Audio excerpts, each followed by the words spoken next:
Renata Duma, interview coach. In last week's episode, I promised you that we'd begin a whole new chapter in our series and address the one aspect of getting hired that typically strikes fear and dread into the hearts of even the most die-hard job seekers: interviewing.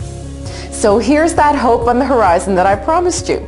And remember, it's not as hard as you think. Just stay with me through the next series of episodes and you'll learn the tried and true interview methods and psychology that will address any interviewing issues or concerns you may have and help you get over your fears and into your dream job. We've already established that the competition out there is fierce. Whether you're looking for a job or looking for a better one, if you're uptight or nervous about interviewing or communication skills, you're in for a challenging time. I know from personal experience that there's a lot of extremely talented IT professionals and engineers like yourself that are really frustrated and anxious because they just can't seem to get over the big bad interview and get hired. Hey, I understand all of that. If you're one of them, the first thing you need to realize is it's not your fault. Not in the least bit. It's tough out there, and these days you need to outshine several, if not many other job applicants before you're even offered an interview.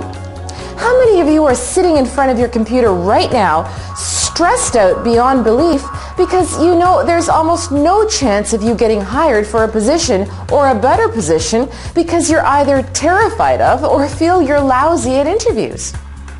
Once again, I say it's not your fault. And if you think it's all in your head, well, let me tell you something for nothing. It is all in your head.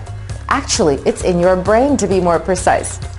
In episodes 2 through 6, we discussed the necessity of becoming balanced-brained if you want to flourish during these challenging and changing times in your career.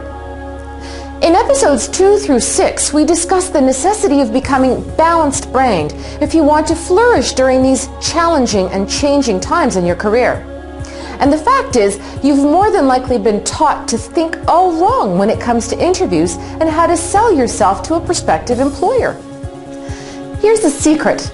The first thing that has to change is your mindset. You are who and what you think you are. If you're having negative thoughts about your abilities, realize that no one is setting limitations upon you but yourself. If you do recognize that you have limiting or negative thoughts about interviewing, that's okay. It's normal. Everybody does. It's what you do about those thoughts that's going to make a world of difference and get you hired. So if you're ready to change that mindset, here's how to do it. If you're not, well then, you're missing out on the indisputable power of positive thinking, and landing that dream job will not likely have a positive outcome.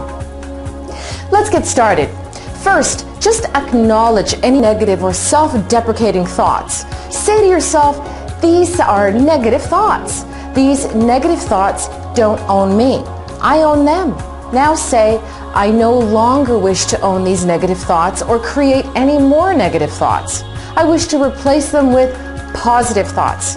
I wish to replace them with the belief that I already have my dream job, that it's already out there waiting for me to claim it, that I will ace the interview that will land me that job. I will be the best that I can be and sell myself and my services to the interviewer and get hired. Now, that's a mindset that sets the stage for success. Any less than that, and you're setting yourself up for disappointment. But we're not done yet. I said that sets the stage. There's still a few more elements that have to come into play before you can turn in a brilliant interview performance. What to do next?